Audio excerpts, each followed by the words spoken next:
Bom dia, você, amigo. Bom dia, você que estará nos assistindo, ouvindo pelo YouTube, pelo Facebook, pelo grupo Ben Noah Família Noah Rede, ou pelo Facebook. Quem vos fala é Geraldo Luigi. Por motivo de força maior, ficamos umas 3 semanas sem poder participar das aulas e transmitir o conhecimento. Mas retomamos as atividades e desde segunda-feira estudando o hebraico bíblico e hoje naquele bate-papo, que não é um bate-papo, é uma sabatina. Eu, Geraldo Luigi, com muitas dúvidas, especulações no que tange a Torá, e para quem saiu do cristianismo, encontrou um livro cheio de deturpação, cheio de erros que não combinam, não se encaixam, e nós estamos numa série aí de estudar sobre o livro do Novo Testamento. Passamos aí uma semana, que há 3 semanas atrás, nós estudamos sobre o livro de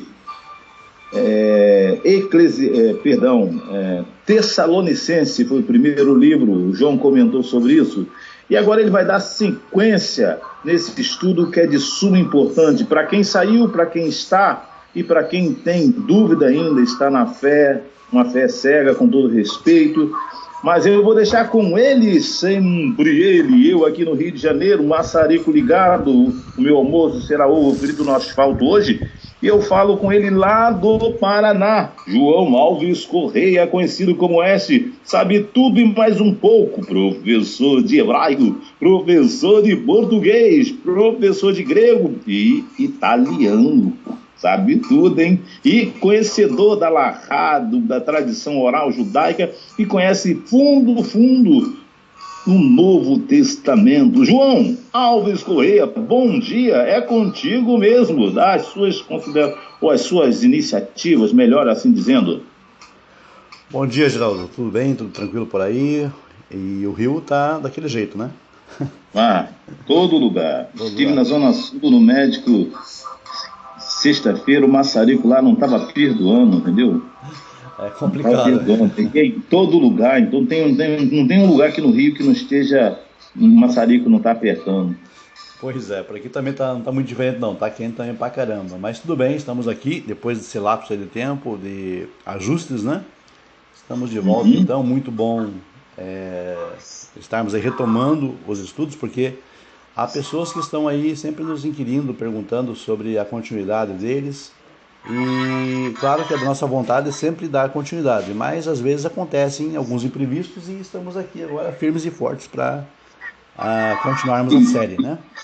E como eu falei antes, é um tema da Brigada Paraquedista. Não posso parar, se eu paro eu penso, e se eu penso eu choro. E nós não podemos parar nesta grandiosa missão que o Criador nos colocou em nossas mãos. É contigo mesmo, né? Já falamos aí do início e agora é com você trazendo para nós esse estudo especial. Vamos embora. Então é isso. Bom, todos que tiveram aí condições de ouvir a última aula perceberam que nós demos uma introdução à história da evolução do cristianismo e especificamente do texto do Novo Testamento. Nós falávamos então na última aula que o cristianismo ele se desenvolve na Judéia há cerca de 2000 anos atrás, tendo, digamos, como pivô, né, como ponto central, ponto de convergência, as pregações de um suposto rabino que teria vivido lá na terra de Israel há 2000 anos atrás. É importante que se entenda que não existem provas históricas ou documentais ou arqueológicas acerca da existência de Jesus. Mais tradições populares se formaram a partir de algumas imagens de alguns personagens, alguns lendários, outros históricos, e as teorias mais recentes acerca da pessoa de Jesus dizem que, na verdade, ele foi uma pessoa um personagem, melhor dizendo, criado em cima de um folclore, né, que já existia no meio judaico há algumas décadas, talvez até algumas centenas de anos, mesclado com alguns personagens históricos. Entendi. Hoje eu quero focar nessa questão, basicamente, mais, né, para que a gente possa entender como surge o texto do Novo Testamento, sendo que nós advogamos a ideia de que Jesus historicamente não existiu. Só, Essa importância forte, hein? sim, sim, só lembrando essas questões iniciais, o texto do Novo Testamento é um texto religioso, é um texto devotado à fé. E quando nós estamos lidando com um texto devotado à fé, à religiosidade, esses textos normalmente eles não seguem um padrão científico de análise. Ou seja, textos religiosos não têm por obrigação de serem textos necessariamente históricos. Perfeito. Então, o Novo Testamento em si, ele na verdade, o resultado da fé que já as pessoas tinham nesse personagem chamado Jesus Cristo. Só que as pessoas que de fato escreveram o Novo Testamento e que transmitiram o seu conteúdo, essas pessoas, na verdade, elas nunca tiveram contato com a pessoa de Jesus. Perfeito. Por quê? Até porque não tinha pessoa, digamos, historicamente falando, para se ter contato. Mas as pessoas podem se perguntar assim, mas e Mateus, e Marcos, Lucas, João, que são considerados como apóstolos, exceto Marcos, né? Exceto Marcos, que são Mateus, Lucas, Mateus e João, vamos colocar assim, melhor dizendo, que teriam sido discípulos imediatos de Jesus, eles não escreveram esses livros? A resposta é não, eles não escreveram esses livros. Né? Então, apesar do tema, digamos, ou do título do livro ser Evangelho de Mateus, Evangelho segundo Mateus, Evangelho segundo João, é preciso que se entenda que esses livros são apenas atributivos, eles não são autorais. Então, isso significa o quê? Isso significa o quê? Isso significa que esses personagens, na verdade, eles não escreveram absolutamente nada, mas que desenvolveu-se um folclore em cima da ideia de Jesus com seus 12 discípulos, e alguém, em dado momento histórico, escreve um livro e atribui a esse personagem, Mateus. Alguém escreve um livro e atribui a esse personagem chamado João. Perfeito. E por que nós sabemos disso? Porque os evangelhos são tardios. Os evangelhos eles não foram escritos no exato momento em que, hipoteticamente, Jesus estaria falando. Perfeito. Ou seja, não existe nenhum evangelho escrito antes do ano 70. Não existe. Então, na realidade, quando um dos evangelhos fala, aquele que crê em mim será salvo, quem não crê em mim será batizado e será salvo, quem não crê em mim já está condenado. Por exemplo, se for escrito tardio, quem não ouviu esse evangelho já estava frito, né? Já condenado, né? Então, o que acontece? Esse evangelho, os evangelhos em si, eles são escritos tardios. E fica relativamente fácil de se comprovar isso quando, por exemplo, não sei se você lembra exatamente desta passagem ou a citação exata, Geraldo, vamos aqui puxar um pouquinho pela memória, né? Porque eu digo puxar pela memória porque na verdade são obras que a gente já não trabalha mais com elas, porque a gente está numa outra, né, uma outra vibe. Então a gente não tem muita assim familiaridade com as passagens, mas você deve lembrar de um momento em que Jesus teria chamado Pedro e teria falado para ele que a ele seria dado as chaves do reino dos céus. Né? Sei. E então e ele fala sobre construir a sua igreja, né? edificar a sua igreja, etc. Ora, a ideia de igreja, no momento em que Jesus teria falado isso, simplesmente não existia. Esse texto está escrito em Mateus 16, 19. 16, 19. Eu te darei as chaves do reino dos céus, e tudo que ligares na terra será ligado nos céus, e tudo que desligares na terra será desligado nos céus. Mateus 19, 16, 19. Perfeito. Até coloquei aqui na tela agora também, no original grego, aqui para as pessoas poderem acompanhar isso. E há uma outra passagem também, em que há uma advertência contra, por exemplo, as controvérsias que poderiam existir entre os irmãos na igreja. Então o caso deveria ser levado à igreja, e então esse caso seria julgado, né? Certo. E se a pessoa não ouvisse, então essa pessoa deveria ser tratada como um publicano, né? Perfeito. Essa passagem é um pouco mais complexa, eu não lembro exatamente onde ela está nesse momento. Ela parece que ela não está nos livros do Evangelho, essa passagem. A passagem deve estar nas cartas de Paulo. Exato. Então, o que acontece? Você veja que nos tempos das cartas de Paulo, a ideia de igreja já existia, da eclesia. Mas nos dias de Jesus não existia essa ideia de igreja, né? Não, até porque ele era judeu, ele frequentava normalmente a sinagoga, né? Isso, mas o termo igreja, na verdade, eclesia, é a Kehilá no hebraico, é o equivalente a Kehilá no hebraico, né? Uhum. Poderia até existir, mas a ideia de igreja como uma organização em que haveriam líderes, tal, e uma pessoa comandando, tipo Pedro comandando, essa noção, ela simplesmente era alienígena ao texto, Entendi. ao contexto histórico. Por quê?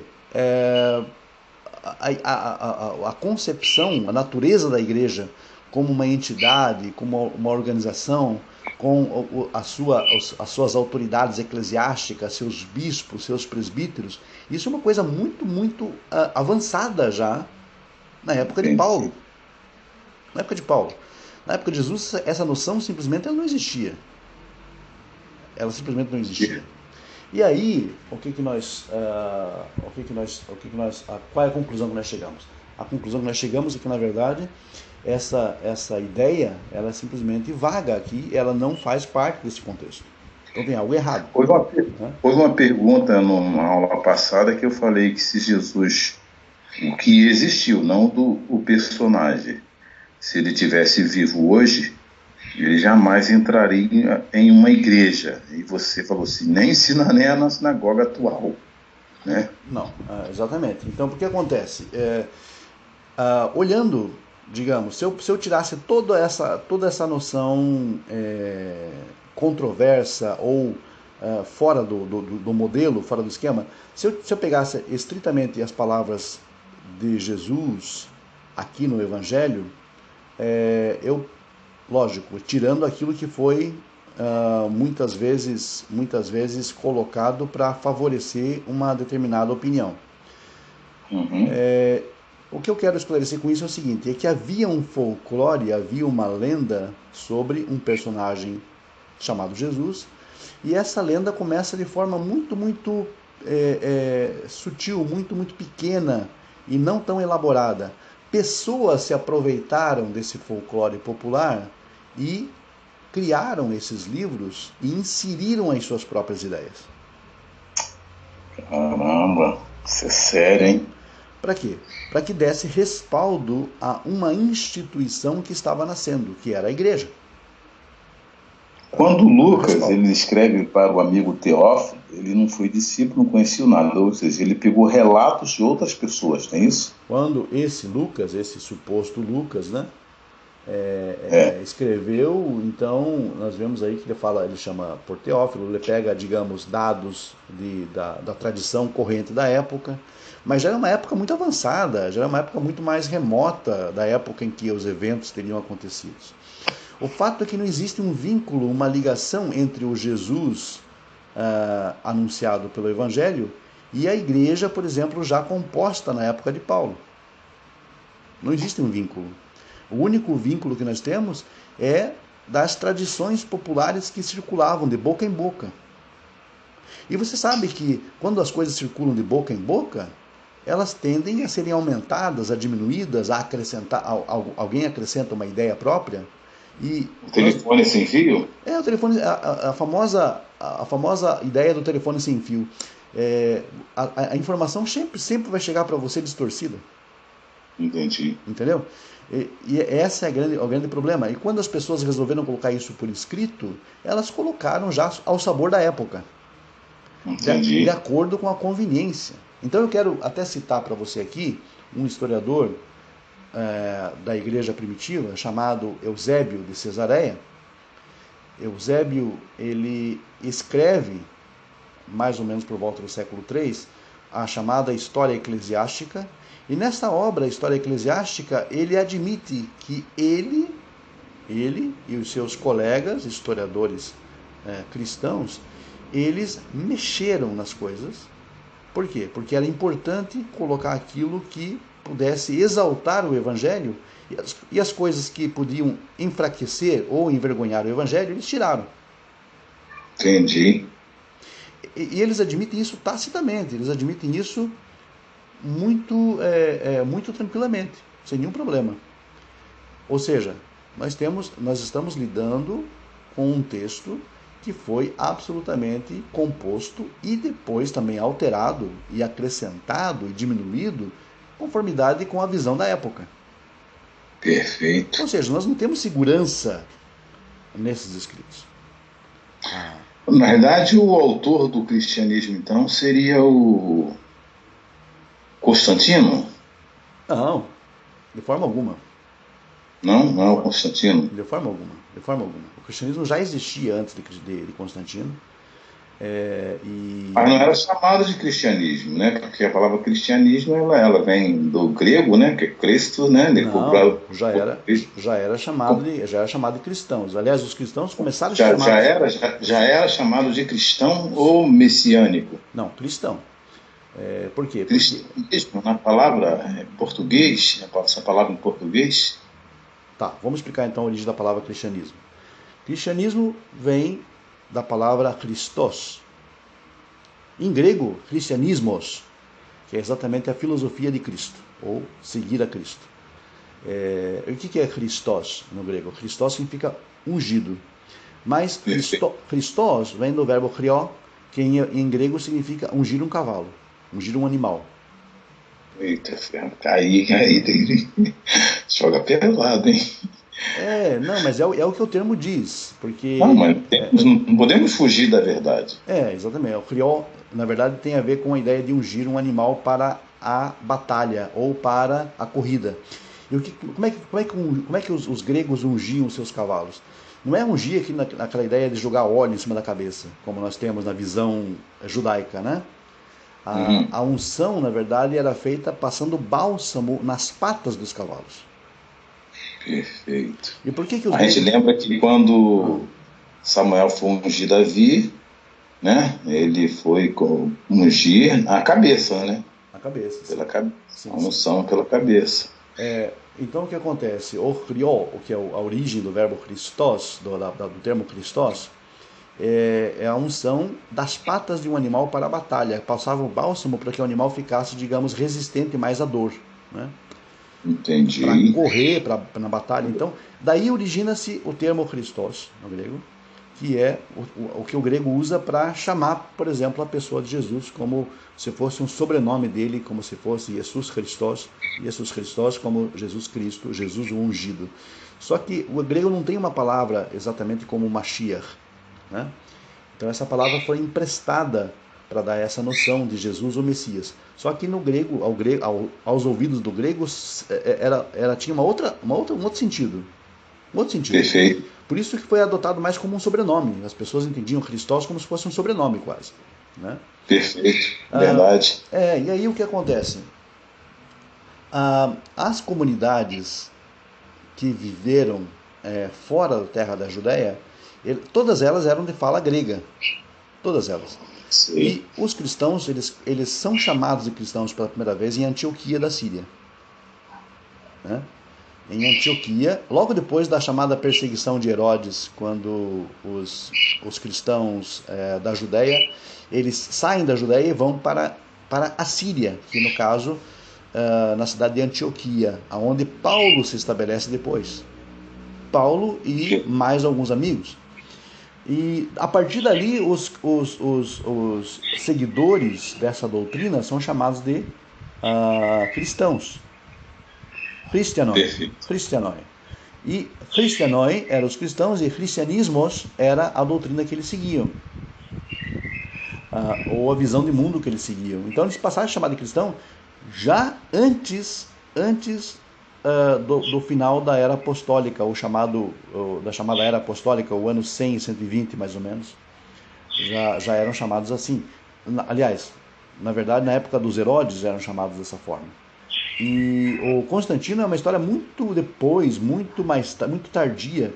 O Constantino tem nada a ver com essa questão de escolher de nome, se foram chamados cristãos depois de Constantino, nada disso. Mas existiu aquela perseguição ao cristão, onde o próprio Constantino, ele que aboliu essa perseguição aos cristãos? Existiram, na verdade, assim, não existiram tantas perseguições. Essa questão das perseguições também é uma questão muito interessante, que existem estudos muito apurados e recentes. Eu até traduzi um vídeo, inclusive, sobre isso, que as perseguições aos cristãos, na verdade, elas não foram tão intensas e não foram tão, digamos, generalizadas como os historiadores eclesiásticos colocam, Eusébio, inclusive. Tem um vídeo sobre isso, depois eu posso até linkar aqui o vídeo para o pessoal ver.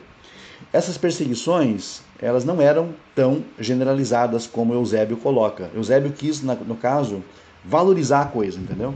Tipo assim, existiam perseguições terríveis contra cristãos que eram jogados nos circos, nas arenas, nas arenas para os leões devorarem. Grande parte dessas histórias são ficções.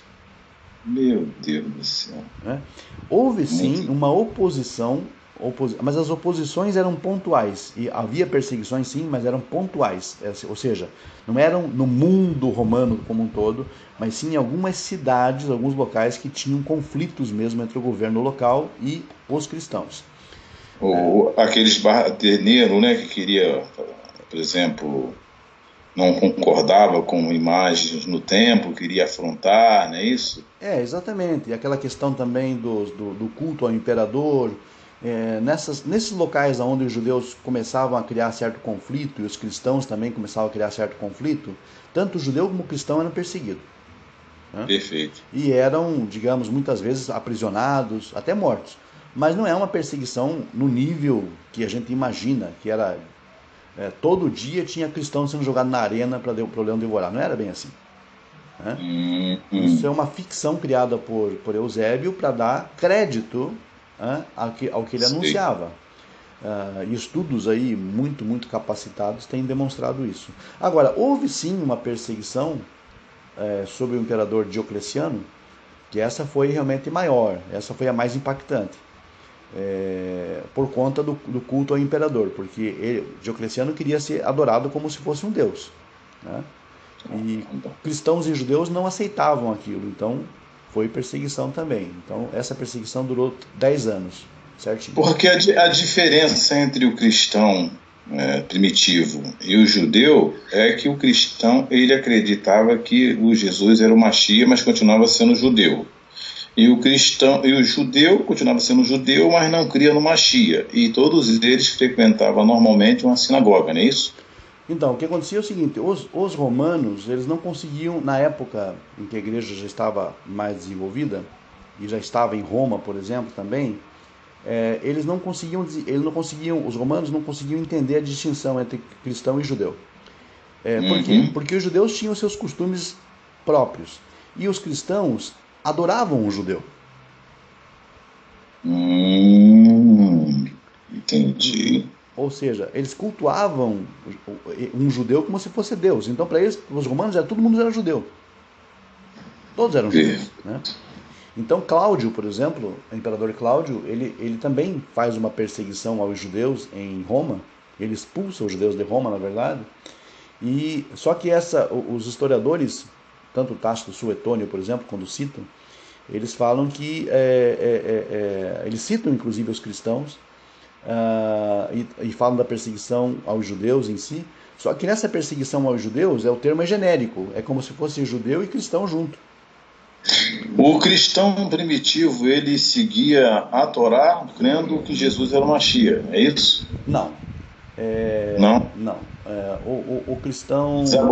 Eles aboliram a Torá? Digamos, o cristão que habitava a Judéia, ele tinha, digamos, questões muito sérias. Por quê? O judeu que se tornava cristão, por exemplo, ele tinha um conflito muito grande, porque ele queria demonstrar a fidelidade à Torá, mas ao mesmo tempo ele foi doutrinado a ponto de abandonar os preceitos da Torá. Ou seja, é preciso que se entenda também, Geraldo, que todos os seguidores do cristianismo na Judéia, indistintamente, ou na Galileia, eles eram judeus relapsos. O que é um judeu relapso? É um judeu não muito praticante. Né? Entendi. Tão não praticante eles eram que eles caíram enredados por essa fábula. Né? Entendi. Então o que acontece? Ele já tinha uma tendência a não praticar, entendeu? Agora, quando o cristianismo avança para o mundo gentílico, aí a coisa realmente, o vínculo corta de vez. Entendi. Nas epístolas paulinas, você percebe em Gálatas, em Romanos, em 2 aos Coríntios, em que Paulo tenta cortar o vínculo das ideias, digamos, judaicas que poderiam haver no cristianismo. Paulo corta todos esses vínculos aí. Né? Paulo, ele critica lá em Gálatas, se eu não me falha a memória, a Moisés, de cara. Não, sim, critica. Em 2 Coríntios também, fala sobre a lei que foi escrita em pedra, tal, né? A lei da morte e tal. Então ele realmente, a circuncisão, ele critica bastante, mas... É engraçado que ele critica a circuncisão e vai circuncisar Timóteo. Porque era muito, da personalidade de Paulo, era muito contraditória. Né? Paulo, na verdade, ele fazia o jogo da maioria, onde ele estava. E ele admite tacitamente isso quando ele fala assim que ele serviu de tudo para todos. Agora, Paulo existiu de fato?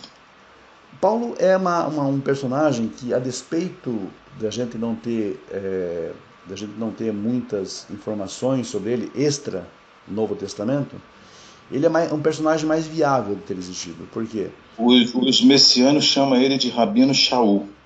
Certo, mas, enfim, rabino é uma coisa um tanto quanto exagerada para Paulo, porque, na verdade, Paulo, ele apresenta muita coisa rabínica, de fato, mas ele apresenta uma visão greco-romana. E se você falou numa aula passada que se ele foi ensinado aos pés de Gamaliel, como é que ele discorda depois, sai para outro segmento? Gamaliel era um judeu, não sabe?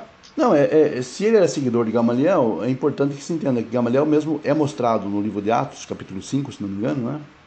Ele é mostrado como alguém que está defendendo os cristãos, dizendo, olha, se esses homens estiverem falando da parte de Deus, deixem que eles falem, daí Deus vai tomar conta. Se não for, vai acabar. Né? Pior que não acabou. Não acabou. Então, mas esse não acabou também é um tanto quanto... Como é que eu posso dizer para você? É um tanto quanto vago, Geraldo. A gente precisa analisar bem isso daí, viu? Entendi. A ideia é, será que o cristianismo acabou ou continua? A gente até pode servir como um tema para uma próxima aula. Tá? Perfeito. Mas, enfim, o que o Gamaliel diz é exatamente isso. E ele tende, então, a ser um pouco mais pacifista. Agora, Paulo, como seguidor de Gamaliel, segundo ele, estudou com ele, por que ele vai fazer guerra aos cristãos, então, e persegui-los? Se o próprio Gamaliel, o mestre dele, o suposto mestre dele, não admitia isso. Né? Entendi. Então, como eu falei para você, Paulo é um personagem tanto quanto contraditório. Então É daí, complicado. aí surge a dúvida. Ou ele era contraditório, ou ele foi um personagem também criado por alguém. Mais sério ainda. Por quê? Porque se Gamaliel era contra as Sim, perseguições, era um sim, cara de paz, Paulo foi um perseguidor dos cristãos. exatamente. Então, Aí vem aquela história lá de Atos, que ele estava, não sei se é no cavalo, e viu uma luz, e a luz falou para ele, ele ficou cego, Damasco, foi cidade de levado Damasco. Uhum, caminho de Damasco, uhum. entendeu? E ele saía, ele pediu, ali naquele texto, ele pede carta ao imperador para perseguir os cristãos. E se ele foi criado aos pés de Gamaliel, jamais ele ia perseguir alguém. Exatamente, porque Gamaliel ele era mesmo uma pessoa pacífica. Isso a gente sabe, inclusive, pela própria tradição. Agora, Olha, Paulo faz exatamente o contrário, né? Ou teria feito exatamente o contrário. Ou ele é contraditório, ou alguém, digamos, criou esse personagem, essa ideia, e várias pessoas escreveram sobre ele de forma contraditória. Então, eu tenho um livro aqui do Bart Ehrman. Ele fala que tem 6 livros que não são de Paulo, pelas letras. Ele fez o acompanhamento, as falas. Nas falas não parece ser Paulo. São 6 livros, mais ou menos, do Novo Testamento, que não é Paulo que está escrevendo. Tem umas que parece ser o Paulo, pela linguagem, né? Ele percebe, e 6 foram nominados a Paulo, que não bate a fala. Paulo teria escrito 13 epístolas, né? Uhum. Teria escrito 13 epístolas. Mas é um fato. Isso, por exemplo, uma pessoa que lê o grego ou que estuda a parte do estilo, né, da estilística, vai perceber que a forma de se expressar não é a forma de Paulo em todas as epístolas.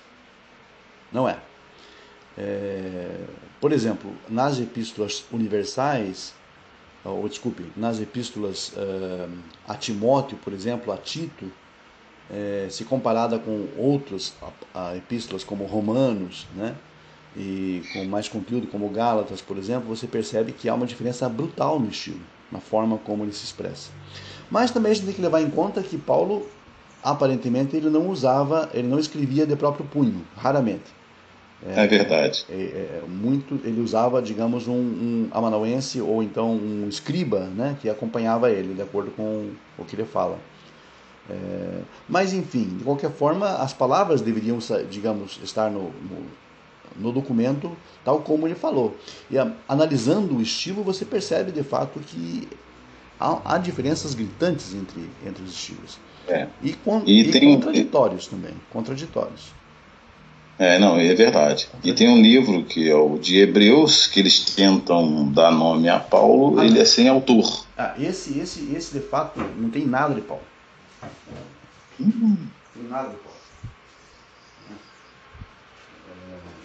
Tanto é que tanto não tem nada de Paulo que até alguns autores, inclusive alguns comentaristas, eles preferem atribuir esse livro a Apolo, que era um discípulo de Paulo, né? Que isso, muita coisa. Desvendar esse mistério aí tem que estudar muito.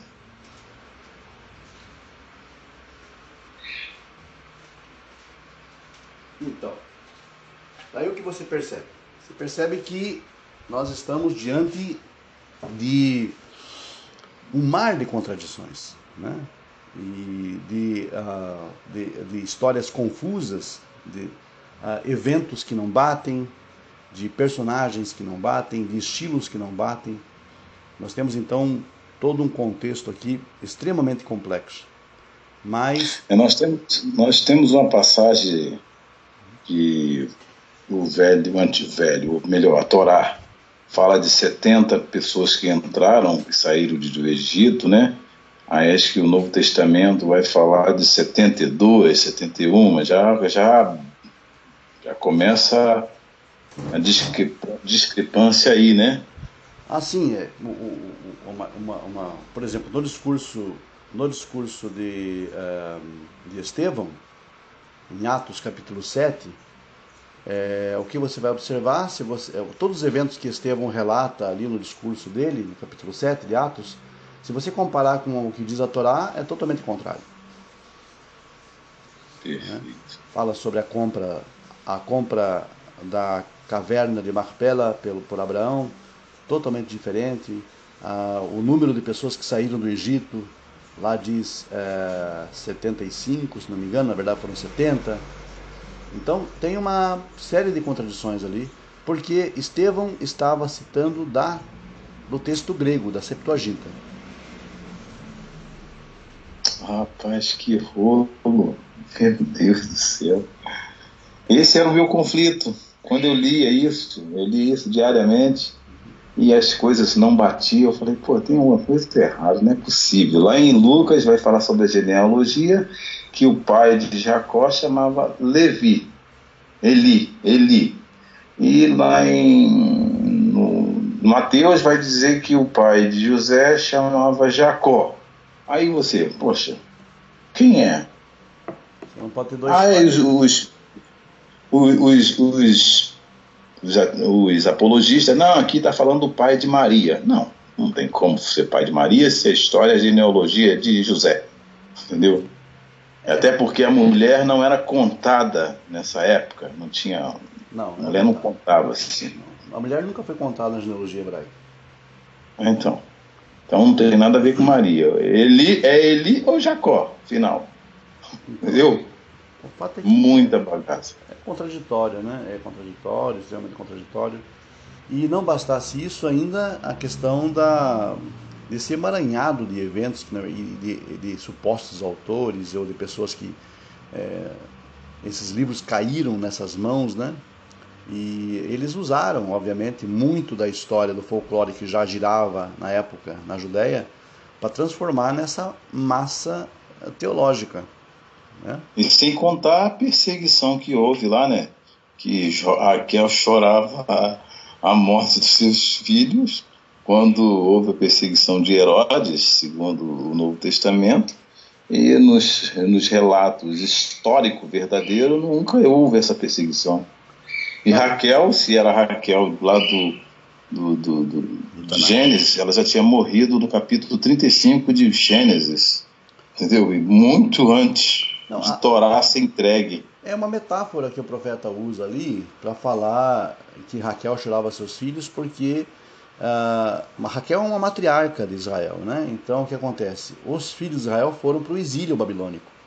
Então essa ideia de Raquel chorando pelos seus filhos é uma metáfora para dizer que havia uma dor muito grande, né, entre os israelitas pelo fato do exílio. Então, mas nesse caso o Novo Testamento usou esse texto poeticamente ali para falar perseguição, poeticamente para falar do exílio e do retorno do exílio que ocorreu 6 séculos antes. Perfeito. Né? Agora, usar isso como pinçar esse texto e jogar ali naquela suposta perseguição de Herodes na verdade, é uma violência textual. É uma violência textual. Né? Principalmente se você levar em conta que nos anais de Herodes, por exemplo, nas crônicas de Herodes, nos anais de Herodes, não tem nada, absolutamente nada que mostre que essa perseguição aconteceu. Caramba. E o pior é que eu fico impressionado que você mesmo mostrando para um cristão as contradições, ele não crê, ele está numa fé que, não sei entender, não sei explicar. Eu não sei explicar. Você mostra todo, quebra no meio, pedacinho, mostrando texto por texto do que se referia, para quem foi escrito, não adianta. Ele está crendo, pode estar erros e mais erros. O que significa isso? Porque eu vou explicar para você o porquê que isso acontece, Geraldo. A gente vai fazer uma pausa então aqui, um breve parênteses na temática do estudo. Uhum. E vou tentar explicar para você por que isso acontece. Porque quando você deixa de entender desta forma e passa para o monoteísmo judaico, o que você percebe no monoteísmo judaico, como o judeu, como Ben Noach, é que há uma ênfase muito grande no conhecimento. O judeu é instruído a estudar desde pequeno. Perfeito. Nós, Ben Noach, por exemplo, nós temos o único mandamento, talvez o único mandamento mais assim preponderante seja justamente a ideia do estudo, do conhecimento. Então, o que acontece? Nós fundamentamos aquilo que cremos naquilo que estudamos e que conhecemos. Certo. O cristianismo, ele nasce de uma experiência mística. O cristianismo, ele não nasce do conhecimento, ele nasce de uma experiência mística. Por isso que as pessoas falam muito nas igrejas hoje, por exemplo, eu tive uma experiência com Deus, eu tive uma experiência com Cristo, tive uma experiência com Jesus. Por quê? As pessoas no cristianismo, elas aprendem a valorizar muito mais a experiência pessoal do que o conhecimento. Entendi. Ou seja, eles estão presos ao âmbito da mente. A fé, né? Que é a fé. A fé é algo... E você falou que a palavra fé no hebraico, emuná, era fidelidade, né? Ou seja, não tem. Não existe a palavra fé no hebraico. Então seria, no grego existe essa palavra, fé? Sim, pistis. Né? Então eles são baseados na palavra grega, não no que Abraão foi o pai da fé. Não, o Abraão poderia ser o pai da fidelidade, foi o primeiro homem a mostrar fidelidade ao Criador, é isso? Exato, porque ele ouviu o chamado e foi fiel, né? Então, porque se ele simplesmente tivesse fé, ele apenas acreditava no chamado, mas não ia. Não necessariamente ia. Ele foi porque demonstrou emuná, fidelidade. Né? Perfeito. E como a gente fala todos os dias, né, no Modeani lefanecha melechai vekayam shegazarta bin ishmati behemla rabai emunatecha. Essa parte final do rabai emunatecha, grande é a tua fidelidade. Eu não posso acreditar que Deus tenha fé. Deus tem fidelidade a nós, né? Ele é fiel a nós. Então, por aí você percebe que emuná não representa fé, pistis no grego, e sim fidelidade. A palavra simplesmente não existe no hebraico. Fé. Então, o que acontece? Cada dia que passa cada dia que passa eu me torno um Ben Noach. Sim. Cada dia que passa e a gente estudando a Torá, falando esses textos, eu me torno um Ben Noach consciente da realidade. E aí, continuando... Sim. Vai lá, continua. Continuando aqui, Geraldo, então o que acontece? O cristão, ele deriva o seu modo de vida, o seu modo de ver o mundo, ele deriva da fé. Ou seja, da experiência pessoal dele. Então, e para o judaísmo, para o monoteísmo, a experiência pessoal não conta. Por quê? Porque a experiência pessoal, ela está vinculada aos sentidos, aquilo que você sente. E no judaísmo, no monoteísmo, não é as suas escolhas, né? Sim, no judaísmo, no monoteísmo não é importante aquilo que você sente, é importante aquilo que você sabe. Perfeito. E saber é diferente de sentir. É diferente. Então, quando o profeta Amós falou, o Abacuque, meu povo peca por falta de conhecimento, né? Saber, isso. Não sentir. Parece que o profeta Isaías também fala algo parecido. Né? Então, o conhecimento, você não vai encontrar a palavra fé, e muito menos meu povo perece por falta de fé. Não vai encontrar isso. Você vai sempre encontrar a ideia do conhecer. Meu povo perece por falta de conhecimento, então eles conhecerão quem é o Senhor, quem é o Eterno, então eles saberão quem sou eu, então as nações conhecerão o meu nome, saberão quem eu sou. Ou seja, está tudo vinculado ao saber e ao conhecer, nunca está vinculado à fé. Perfeito. Então, aí está a grande distinção. Agora você talvez entenda melhor por que eles não conseguem entender, porque eles não conhecem. Eles apenas sentem, creem, têm fé. E crer e ter fé é algo subjetivo. Subjetivo. O que é subjetivo? Não é algo que possa ser, digamos, colocado sob um parâmetro, ou que possa ser julgado. Fé é algo muito amplo, muito vasto, que não dá para você, digamos, racionalizar. Aí o que acontece? Eles não racionalizam aquilo. Ou seja, eles não Agora uma compreendem, pergunta: não entendem. o judeu em si, conhecedor de toda a Torá, oral, escrita, né, talmúdica, Zohar, em algum momento eles baseiam-se em fé, que era escrito no grego, ou sempre vai bater na fidelidade?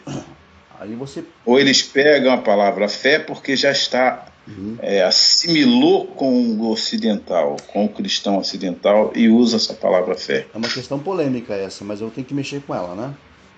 Uhum. O que acontece? O judaísmo conviveu lado a lado com o cristianismo por 2 milênios, né? E o judaísmo, ele ao longo da sua história, infelizmente, né, repito, ele sofreu influência externa, Perfeito. tá? Então o que acontece? Quando você vai no meio racídico, por exemplo, dos Hassidim, você vai perceber muito que eles falam muito em fé, né? Os Hassidim, tanto Chabad como Breslov, como Belz e outros grupos racídicos, todos eles falam muito em fé. E mesmo os não racídicos também muitas vezes citam o termo fé, como se fosse um sinônimo de emuná. Infelizmente, isso é uma influência estrangeira. Entendi. Tá? E aí o que acontece? O próprio judaísmo está perdendo muito do seu vínculo, Essência. a sua essência, por conta das suas influências externas. Né? É importante, seria muito importante que as pessoas ouvissem isso e entendessem que não existe o termo fé no hebraico e não existe o conceito de fé no hebraico, na mentalidade semita. Né? E Olha, que existe sim o conhecimento, o saber, o conhecer. Aliás, quando você estuda, por exemplo, o Kabbalah, você percebe que não existe, Geraldo, na árvore sefirótica, na Kabbalah, não existe nenhuma esfera, nenhuma sefirá com o nome de fé. Existe conhecer, dat, conhecimento, ciência. Existe Chokhmah, sabedoria. Existe Binah, entendimento. Mas não existe uma sefirá chamada fé. Porque o conceito não existe no hebraico e nem na mentalidade judaica. Ok? ok, João Alves Correia, conhecido como S. Olha, a aula foi espetacular. Reiniciamos aí. Para nós que somos seguidores da fé judaica, mesmo sendo menor, o nosso ano já passou, foi em setembro, 11 de setembro, 5.779, mas como negócios, a gente está em 2019, janeiro, hoje é que dia? Dia 7, né? Hoje, Iniciamos não, com os dois pés. Hoje é 9. Hoje é 9, foi confusão então. Mas dia 7 eu iniciei a aula de hebraico bíblico. Isso. E hoje, dia 9, retomando aí essas aulas espetaculares que eu estou aprendendo a cada dia. Sei que muitos estão aprendendo e vão aprender. É um canal que o Criador abriu para que nós possamos expandir. Como as pessoas ouvirão que Deus é um? A tecnologia está fazendo isso. A internet. Como virá acontecer lá em Israel? Alguma coisa acontecendo pela internet, via mídia, tudo isso criação do Criador para que nós tenhamos esse conhecimento. E eu digo para você que estou voltando muito feliz e essa aula para mim foi espetacular, né? Aprendi muito e quarta-feira tem mais. As suas considerações, João, é contigo mesmo. Vai em frente. Meus agradecimentos mais uma vez, Geraldo, pelo fato de você disponibilizar esse teu tempo aqui também conosco, né, com esse projeto. Ceder esse seu tempo de aula, é um tempo de aula que você cede, agradeço muito. Eu acredito também que todas as pessoas que estão procurando mais conhecimento, menos fé e mais conhecimento, também te agradecerão pelo fato de que você está abrindo essa oportunidade, que acredito ser algo inédito de fato, a nível de internet, a nível, né, onde você tem condições de entender os caminhos por onde toda essa história se desenvolveu, né? E agradeço também, obviamente, a todos aqueles que seguem o canal e que perguntam. Toda pergunta será bem-vinda, não existe pergunta, digamos, mais ou menos importante, toda pergunta será respondida. E peço que participem sempre, que estejam sempre nos acompanhando, tá ok? Muito obrigado mais uma vez, Geraldo, e obrigado a todos que estão nos ouvindo. Obrigado, João Esque, e até a próxima segunda na aula de estudo bíblico em hebraico. E você que ainda não se matriculou, aproveite a oportunidade. Quer ter fé ou conhecimento? A escolha é sua, mas se você quiser ter conhecimento, fala com ele sempre. Ele, João Alves, meu muito obrigado. Surrai Tovim. Boa tarde, Geraldo. Até a próxima, então.